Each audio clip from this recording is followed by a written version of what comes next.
Әлем мойындаған заманауи медициналық жабдықтар Шымкентте өндіріледі. Қайда және қалай? Жүрек дүрсілінің халін бақылауда ұстап тұратын құрылғы мен тағы басқа гаджеттер.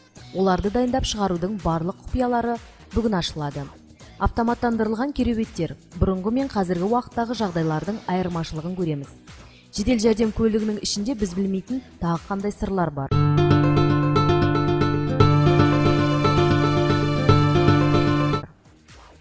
Бүгін таңда медицина саласы новациялық ашылуларға толы екендігі жаңалық емес. Әлемде ойлап табылып жатқан емдеудің көптеген жаңа әдістерін, технологияларды, құрал жабдықтарды санасақ саусақ жетпейді. Алайда өз еліміз Қазақстанның Шымкент қаласында әлемдік дәрежедегі медициналық құрал жабдықтардың шығарылуы көпшілік үшін сүйінші жаңалық болуы мүмкін. Казмедприбор зауыты бұл құрылғыларды тек шығарып қана қоймай, олардың әр бөлшегін шикізаттан өңдеп, құрастырады, жинақтайды, ол аз болса Қазақстаннан басқа шетелдерге де жеткізіп береді. Бұл жайында сәл кейінірек.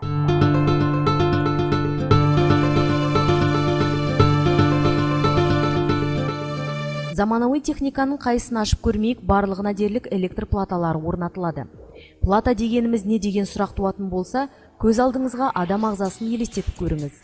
Адам бойындағы қан алмасу процестері тікелей жүрек соғысына тәуелді екені анық. Сол жүрек болмаса өмірдің де тоқтағаны. Ал плата құрылғыда жүректің рөлін атқаратын бөлшек десек те болады. Онда құрылғының жұмыс істеу сапасы, функционалдылығы туралы барлық ақпарат қамтылады. Ең алдымен электр платасының атасы болып табылатын баспа платасының пайда болу тарихына кішкене тоқталсақ. 20 ғасырдың басында телефония саласында ғылыми зерттемелер жүргізген неміс инженері Альберт Паркер Хансен бүгінгі күні баспа платасы ретінде танымал құрылғының түп тұлғасын жасап шығарған. 1902 жылы өнертапқыш патенттік мекемеге өтінім тапсырғалы бері бұл тарихи дата баспа платасының туылған күні болып есептеледі. Ал енді соңғы заманауи технологиямен жасалатын платаның бүгінгі түрімен оны жасап шығару әдісі қандай? Бұл сұрақтарға жауапты біз Шымкент қаласындағы Казмедприбор зауытында таптық.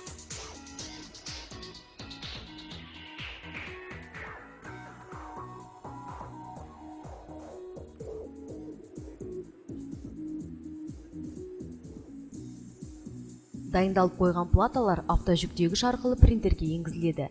Әр платаның өзіне арналған трафареті болады. Арнайы компьютерлік бағдарлама арқылы платаның бетіне сол трафарет арқылы тура діттеген жеріне сұйық қалайы сызылып құйылады. Кейіннен қалайының көмегімен платаның бетінде тоқ өте алады.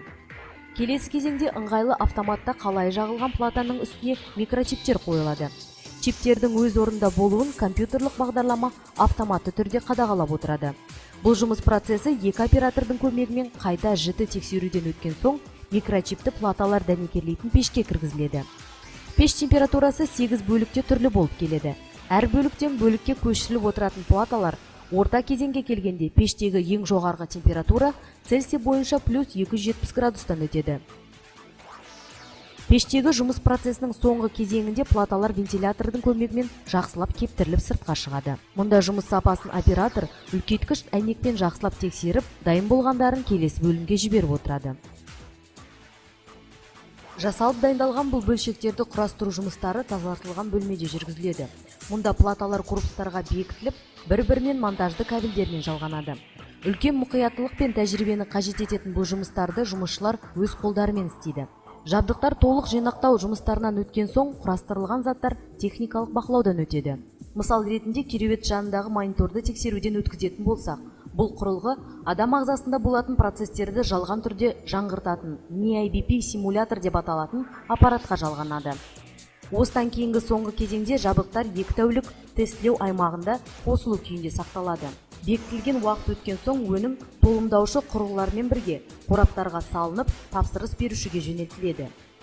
Казмедприбор зауытында өндіріліп шығарылатын жабдықтардың ең басты ерекшеліктерінің бірі олардың барлығы дербес, яғни автономды түрде жұмыс істей алады.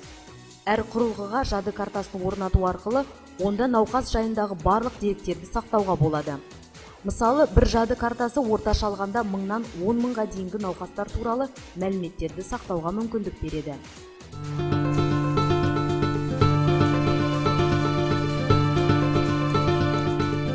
Қазақстан бойынша тек осы зауытта өңделіп шығарылатын бірегей жабдықтардың тағы бірі функционалды кереуеттер. Олардың мынадай кесек темірден Әлемдік деңгейде жасалған керемет дүниеге айналу процестерінің барлығы да осы зауытта жүзеге асырылады. Алдымен басынан бастайық.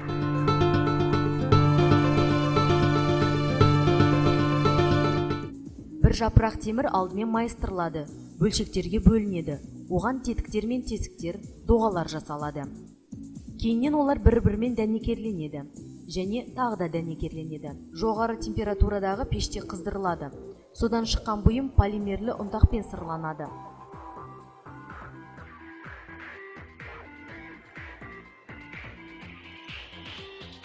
Сырды қатыру мақсатында бұйым пеште тағы да қыздырылады.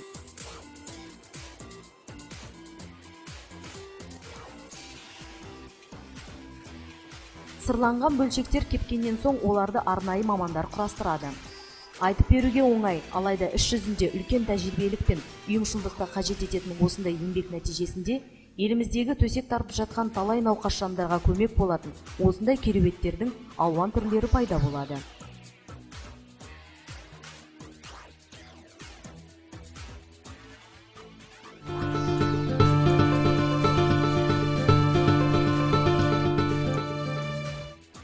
Бұл зауыттың көпшілік біле бермейтін тағы бір ерекшелігі, ондағы өңделіп шығарылатын соңғы үлгідегі медициналық құрал жабдықтар қала бойынша жедел жәрдем көліктерін 40%-ға қамтамасыз етеді.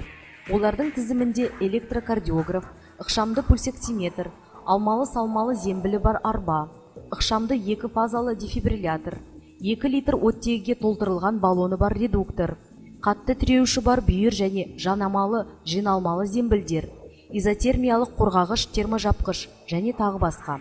Аталмыш құрылғылардың көмегімен ауруханаға жеткізіп жатқан науқасқа жедел жәрдем осы көліктің ішінде көрсетіле алады. Кейбір ауыр жағдайларда науқас үшін әр секунд өмірін сақтап қалуға маңызды. Осындай жағдайларда жедел жәрдем көлігі жабдықталған қажетті құрылғылардың көмегін теңдессіз деуге болады. Денсаулық басты байлық. Тәуелсіз елімізде дені сау жандардың көп, ал медицина саласы қызметінің сапалы болуы жарқын болашағымыздың кепілі. Сондықтан осы салада өзіндік жаңартпалығымен және өнім сапалылығымен ерекшеленетін Казмет прибор зауытынан әлі талай инновациялар күтетін боламыз.